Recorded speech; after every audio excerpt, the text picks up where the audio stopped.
Vamos a conversar la parte histológica, en realidad abordando como en anatomía los temas más probables, más frecuentes que pudieran entrar en el examen de recientado. Bien, vamos a hacer un muy breve comentario sobre qué cosa es la histología, ¿no? Ustedes saben, la histología es la ciencia que se encarga de estudiar los tejidos en los seres vivientes, ¿no? En los animales, en el ser humano. Ahora, ¿qué cosa es un tejido?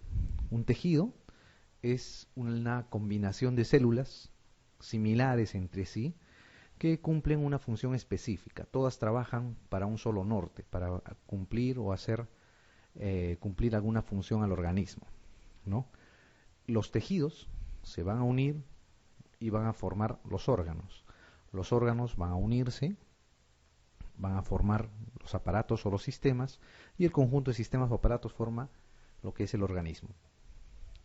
Entonces, la unidad fundamental del, de la vida del ser humano, de los animales, es la célula. ¿Okay? La célula tiene dos componentes importantes que en la histología vamos a ver, ¿no? Uno es la membrana celular y otro es el núcleo. La membrana celular va a estar, digamos, dividiendo, separando lo que es el medio externo de la célula. Y en su interior vamos a encontrar el citosol, donde vamos a encontrar los organelos celulares. ¿Ok? Es la unidad estructural y funcional de los seres vivos, ¿no? Ahora, ¿qué funciones tiene la célula? La célula tiene las funciones que tuviera cualquier ser vivo, ¿no? Como ustedes saben, irritabilidad, conductividad, contractibilidad, absorción, asimilación, dependiendo de la célula que sea, etcétera, ¿no? No lo vamos a repetir las funciones, pero son todas las que la célula puede tener, dependiendo de su especialización, dependiendo de la función y dependiendo en qué órgano está ubicado. Las células se van a unir, como les decía, y van a formar tejidos. Estos sí tienen que recordar que los tejidos fundamentales o básicos son 4. El tejido epitelial, el conectivo, el muscular y el nervioso. Esos 4 tejidos tienen que recordar. ¿Por qué? Porque en base a esos tejidos se van a formar el resto de tejidos, de órganos, en base a qué, a la fusión o a la conjunción de estos 4 tipos de tejidos básicos. Esta es una diapositiva en la que se ve una muestra de lo que son los tipos de tejido, ¿no? Tenemos el tejido, por ejemplo, conectivo, que está acá. Tejido conectivo básicamente es el que sirve de soporte a los órganos, ¿no? Formado por células y una abundante sustancia intersticial, ¿no? O matriz, le llaman. El tejido epitelial son células que se van a encargar de cubrir los órganos o cubrir las cavidades, ¿no? Básicamente la función que tienen es o de absorción o de impermeabilidad. El tejido muscular es un tejido especializado que su función está en la de contraerse, ¿okay? Es un tejido contráctil. Y el tejido nervioso, la función que tiene es de la transmisión de impulsos eléctricos. Vamos a ver cada uno de estos tejidos conforme vayamos avanzando. Ok, la pregunta 1 dice, son tipos básicos de tejidos, todos los siguientes excepto el tejido muscular, el tejido conectivo, el tejido óseo, el tejido nervioso o el tejido epitelial. ¿Cuál es? Excepto el tejido óseo, ¿verdad? El muscular, el conectivo, el nervioso y el epitelial son los 4 tejidos fundamentales. El tejido óseo está o se puede incluir dentro de lo que es el tejido conectivo, ¿ok? No es un tejido fundamental, en cambio los otros 4 sí. Muy bien, como habíamos adelantado, la célula va a tener una estructura, ¿no? La estructura celular va a estar dada por dos partes, ¿no? La membrana celular, que va a albergar al citoplasma, donde van a estar los organelos. Estos organelos van a tener membranas en algunos casos, en otros casos van a ser organelos que van a estar flotando libremente. por lo cual le va a dividir en organelos membranosos y no membranosos, ¿no? Esa es la división que se hace. Y en el núcleo vamos a encontrar la información genética de la célula. Como todo tejido viviente, las células tienen un ciclo de vida, ¿no? Aparecen mediante una división que se llama la mitosis, cumplen una función, envejecen y posteriormente van a morir. Y conforme van muriendo, tienen que aparecer otras nuevas células para sustituirlas. A eso se llama la renovación celular. La renovación celular se va a dar mediante un ciclo que vamos a ver más adelante, que va a ser el ciclo de renovación celular, donde vamos a ver lo que es la mitosis, ¿verdad? Ahora, dentro de esta renovación celular hay algunos tejidos que no se van a renovar, o sea, que no tienen esa capacidad de renovarse, no pueden proliferar. ¿Por qué? Normalmente estos tejidos no tienen la capacidad de renovación porque son muy especializados, ¿ok? Y los tejidos estos son las neuronas cerebrales, ¿no? El tejido nervioso o las células miocárdicas. Son tejidos que no pueden, cuando se lesionan, no pueden ser sustituidas. Ahora, hay poblaciones al revés, que tienen una renovación continua, constante, debido a su función o debido a que tienen un tiempo de vida, un ciclo de vida corto, ¿no? Pueden ser células que están especializadas, pero en realidad van a derivar de células que son totipotenciales, ¿ok? Células menos diferenciadas que progresivamente les van a dar, conforme van madurando, cierta especialización, ¿ok? Estas son las células hemáticas, por ejemplo, las células del epitelio intestinal, las células de la piel, etc.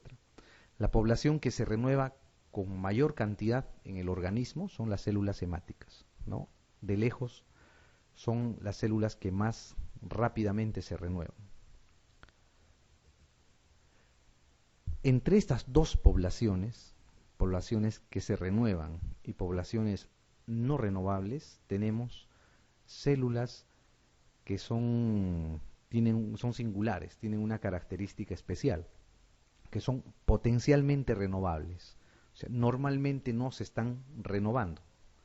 Pero, ¿qué pasa?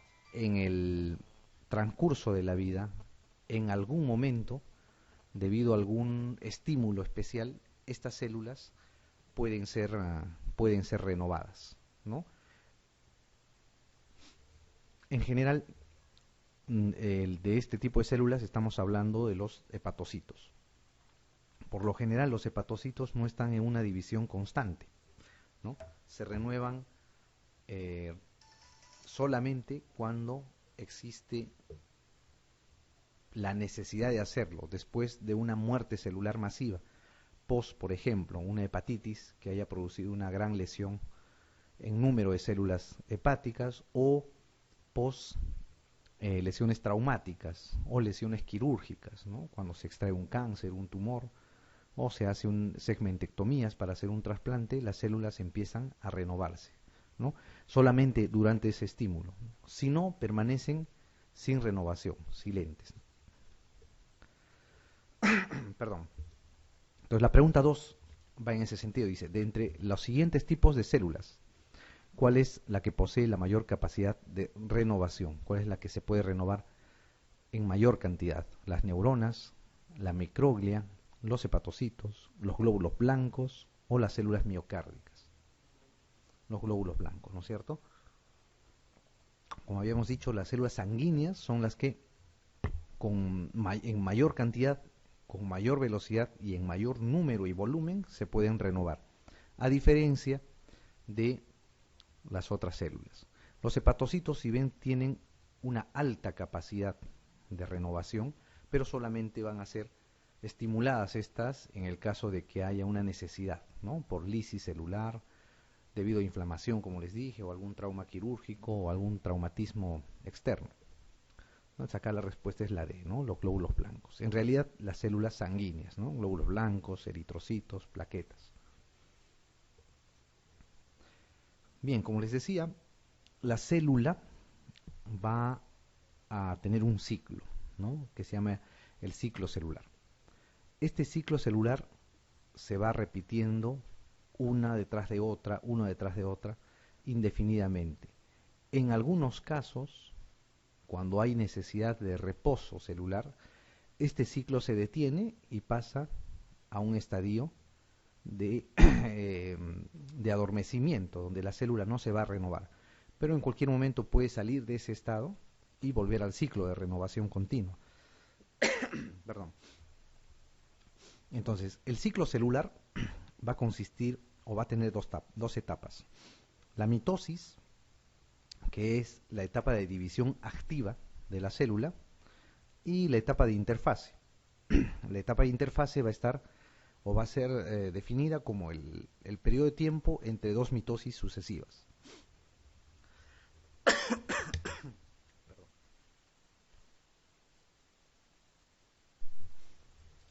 Entonces, esta interfase se va a dividir en tres partes, G1, S y G2, así se llaman. Vamos a ver en un gráfico para que se entienda mejor. Entonces, aquí en el color verde tenemos lo que es la fase de la mitosis, ¿no? Que es la división celular. Después de la división celular, la célula entra al periodo G1, que está acá en amarillo, ¿no? Este periodo G1 arranca después que termina la mitosis y cuando va a empezar la siguiente fase, que es el periodo S. En esta fase se hace el chequeo del código genético, o sea, se ve que esta célula que se ha producido, que ha nacido, esté adecuadamente formada, no esté mutada, no tenga alguna alteración y por ende pueda seguir entrando en el ciclo celular, pueda dar origen a otros tipos de células, ¿no? Aquí es donde el organismo va a identificar como buena o mala esta célula, ¿no? O como extraña, y por ende si lo identifica como extraña o deteriorada, lo que va a hacer es va a destruirla. A ese fenómeno de autodestrucción programada tiene un nombre, ¿no es cierto? Se llama la apoptosis. Entonces, este G1 sirve para identificar que esta célula haya estado adecuadamente producida. Luego tenemos la fase 2. En la fase 2 va a empezar la duplicación del DNA, ¿no? Del ácido desoxirribonucleico. ¿Para qué? Con la finalidad de que cuando llegue a la próxima mitosis esté en condiciones de poder entrar a la división celular sin ningún problema. El G2, que está acá en rojo, ¿no? Con número 3, es el espacio final entre la duplicación celular y el comienzo de la mitosis, que normalmente es muy corto. ¿Okay? Normalmente es muy corto. Y entra otra vez a la mitosis y otra vez inicia el ciclo. Este ciclo es continuo, se da todo el tiempo de manera indefinida. En algunos casos, como les dije antes, de la fase G1 pueden pasar al periodo G0, donde la célula está en reposo y no se necesita su duplicación. Por ejemplo, se da, un ejemplo clásico es el ejemplo de los hepatocitos, ¿no? Hay una destrucción celular masiva en el hígado y entran todos en la fase del ciclo celular, ¿no? Se recuperan y la mayoría de células va a pasar al periodo G0, ¿no? Que está en reposo. Bien, este es un video que les va a mostrar cómo es la división celular. Ahora, la división celular o la mitosis, para un mejor entendimiento, se la divide en fases, que vamos a ver más adelante, ¿no? Pero estas fases en realidad son continuas, ¿no? Solamente de manera, para un mejor entendimiento, de manera pedagógica, digamos, se ha dividido en fases correspondientes. Bien, esa es la división celular, ¿no? Estamos entrando a la célula, este es el núcleo, el citoplasma. ¿Qué va a pasar? Los centriolos en este caso van a migrar, va a desaparecer el núcleo y se va a formar el huso mitótico. Los cromosomas después se van a alinear en la línea ecuatorial acá. Después de alinearse en la línea ecuatorial, van a empezar a dividirse, ¿no? De manera programada. ¿Para qué? Para tener el mismo número de cromosomas que la célula madre. Luego esta división migra hacia los lados, se vuelven a formar en los polos de la célula los núcleos, y finalmente la célula empieza a dividirse, ¿no? Y nace una nueva célula, ¿no? Es una división continua, todo el tiempo se está produciendo.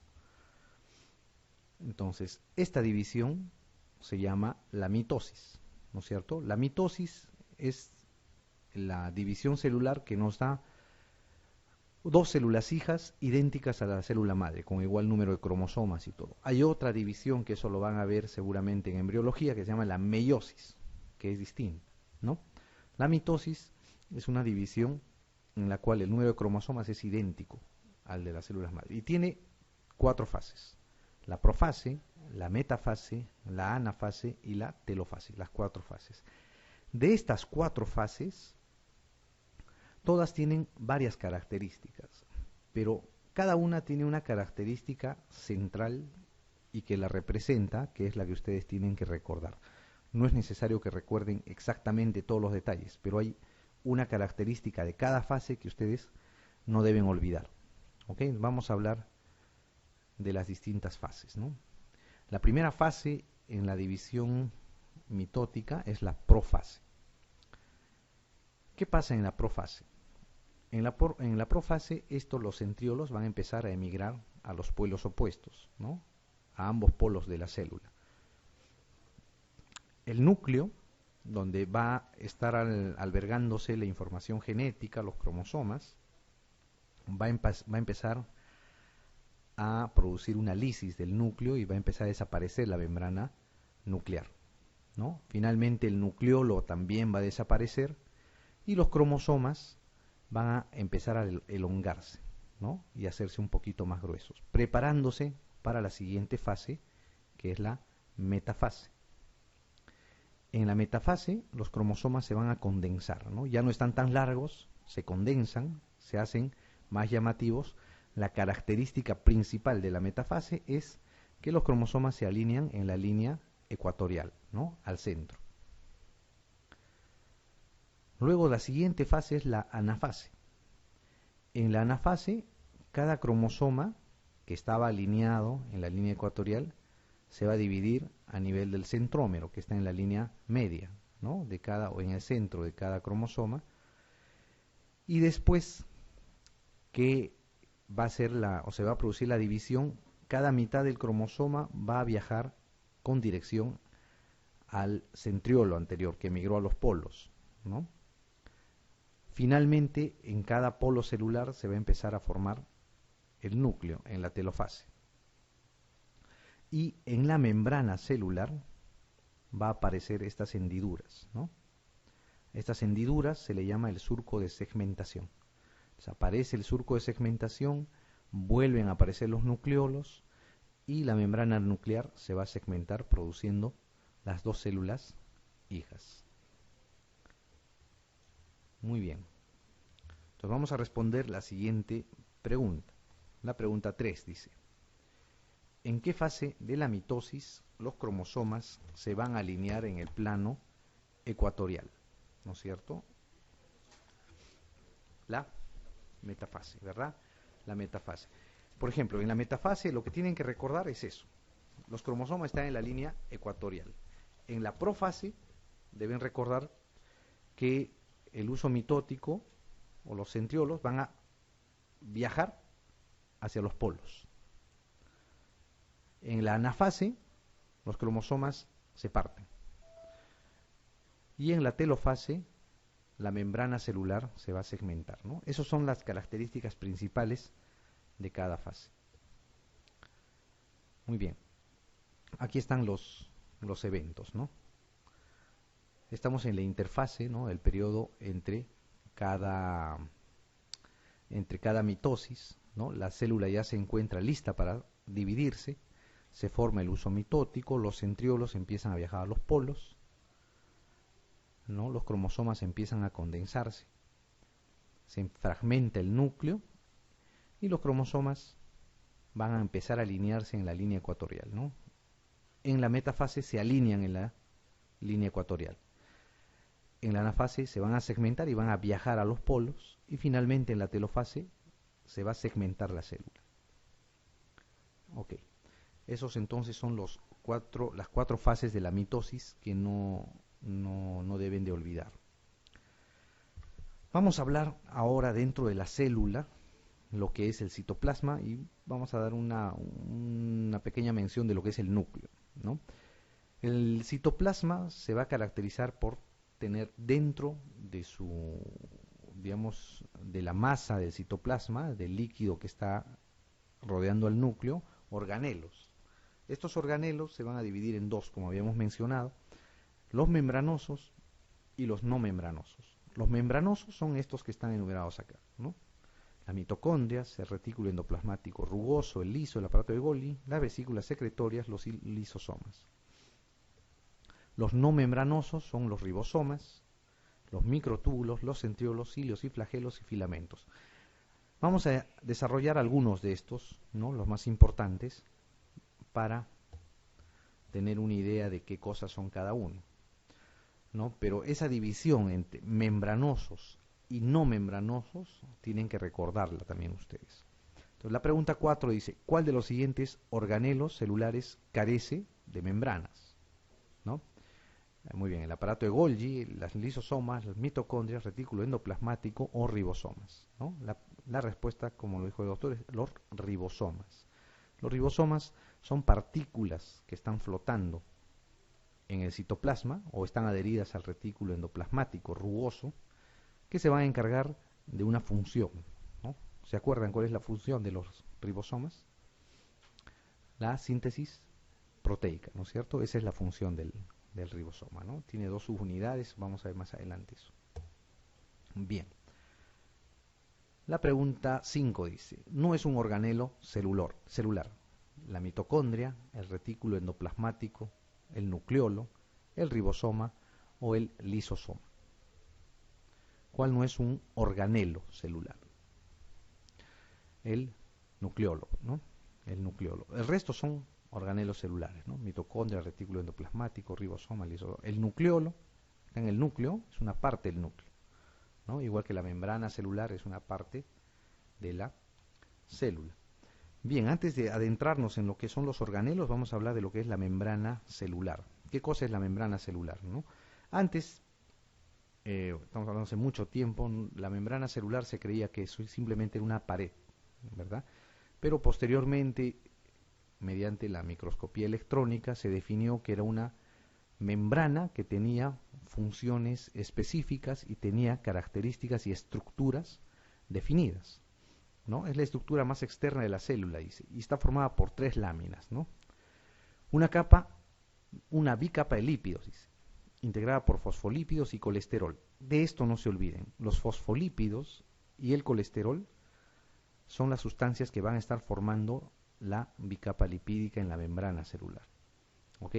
Incluso estas dos sustancias, los fosfolípidos y el colesterol, sirven de sustrato, por ejemplo, cuando se va a iniciar la producción de sustancias como las prostaglandinas, los tromboxanos, ¿no? Derivan de estos.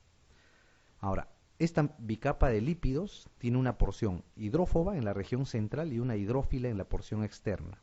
O sea, hacia el centro de la membrana va a repeler el agua y hacia afuera, sea al medio extracelular o al intracelular, va a ser hidrófila, va a captar el agua. Eso le ayuda a la membrana a poder interactuar y poder ser un medio de filtración o de ósmosis a través de esta, ¿no? Poder intercambiar fluidos a través de la membrana celular. Las proteínas que vamos a encontrar en la membrana celular pueden ser integrales o intrínsecas, le llaman, o periféricas o extrínsecas. En un gráfico vamos a ver mejor a qué se refiere esto. Como les decía, la membrana celular tiene una bicapa lipídica, una porción hidrófoba al centro, acá, y una hidrófila hacia los extremos, ¿no? tanto al exterior de la célula como al interior de la célula, al citosol. Ahora, esta bicapa lipídica va a tener algunas otras sustancias dentro de su formación. Por ejemplo, las proteínas, ¿no? Puede haber proteínas que están en la periferia, ¿no? Que van a servir muchas veces de receptores, o van a haber proteínas que van a estar en toda la membrana, van a atravesar la membrana celular y pueden actuar incluso como carriers, o sea, como coadyuvantes para el pasaje de sustancias del intra al extracelular o al revés. ¿Ok? Entonces, ¿qué deben recordar ustedes de la membrana celular? Que tiene dos capas de lípidos. Y principalmente las sustancias que forman la membrana celular son los fosfolípidos y el colesterol. ¿Ok? Esa idea no deben de olvidarse. Además de que hay algunas proteínas que van a servir como receptores o como carriers. Muy bien, esta es la pregunta 6. Una pregunta de residencia. Dice, la bicapa lipídica de la membrana celular está formada fundamentalmente por, ¿qué cosa? Fosfolípidos y carbohidratos, carbohidratos y colesterol, fosfolípidos y colesterol, proteínas y carbohidratos, o colesterol y proteínas. ¿Por qué está formado? Muy bien, ¿no es cierto? Habíamos dicho eso, ¿no? Fosfolípidos y colesterol. Muy bien. Bien, vamos a empezar a hablar algo ahora de los organelos celulares, ¿no? Vamos a empezar con algunos organelos membranosos como las mitocondrias, ¿no? ¿Qué cosa es la mitocondria? Las mitocondrias son organelos que van a tener la característica de ser la fuente de energía de la célula, ¿ok? Las mitocondrias van a tener una membrana en la cual dentro vamos a encontrar unas crestas que se llaman crestas mitocondriales, donde va a haber unas cadenas de enzimas que se van a encargar del metabolismo respiratorio de la célula. ¿Ok? Este metabolismo del respiratorio de la célula finalmente lo que va a producir es esta sustancia, el ATP, ¿no? El adenosín trifosfato. Y el ATP es la fuente de energía de la célula. Por eso, cuanto la célula sea más productora de energía, más mitocondrias va a tener. ¿Ok? Y estas mitocondrias tienen que ver también mucho en lo que es la muerte celular. Cuando las mitocondrias dejan de funcionar, cuando las mitocondrias presentan algún trastorno o simplemente envejecen, es el inicio de la muerte celular. ¿Ok? Normalmente el inicio de la muerte celular está dado por la lesión o el cese del funcionamiento de las mitocondrias. ¿Ok? Eso lo capta la célula y empieza la autodestrucción, ¿no? Otra vez, ¿no es cierto? El concepto de autodestrucción de muerte celular programada, eso se llama apoptosis. ¿Ok? Entonces, las mitocondrias, además de que dan la energía a la célula, están involucradas en la muerte celular programada. ¿Ok? En el mecanismo de la apoptosis, ¿no? Se les ha llamado la central eléctrica de la célula, ¿no? Entonces es un cliché que se les da a las mitocondrias. Muy bien. ¿Qué más? El retículo endoplasmático o endoplásmico, ¿no? ¿Qué cosa es el retículo endoplasmático? Como su nombre lo indica, es una red, ¿no? Es una red, un retículo endoplasmático. ¿Qué cosa va a ir? Va a ir, como acá en la figura está, va a ser una serie de pliegues, una red que va a ir desde el núcleo hasta cerca de la membrana celular. ¿Qué cosa o qué va a hacer este retículo endoplasmático? Hay sustancias que se van a producir en la célula, las cuales van a tener que ser excretadas o secretadas, dependiendo del tipo de célula que sea, hacia el exterior. Ese mecanismo en ese mecanismo está involucrado el retículo endoplasmático. Posee, o lo que da es un camino, ese sistema de redes le da un camino a esas sustancias para que puedan ser excretadas, ¿no? Las van movilizando desde el núcleo, desde el interior de la célula, hacia la periferia y finalmente los va a albergar en vesículas, ¿no? Estas vesículas van a ser fácilmente excretadas por la membrana celular. En eso, digamos, en eso se basa la función del retículo endoplasmático. Muy bien. La pregunta 7 dice: las mitocondrias desempeñan un papel destacado en, ¿no? ¿Qué cosa? La apoptosis, la necrosis, la fagocitosis, la simbiosis o la meiosis. La apoptosis, ¿no es cierto? Habíamos dicho en la apoptosis. Muy bien.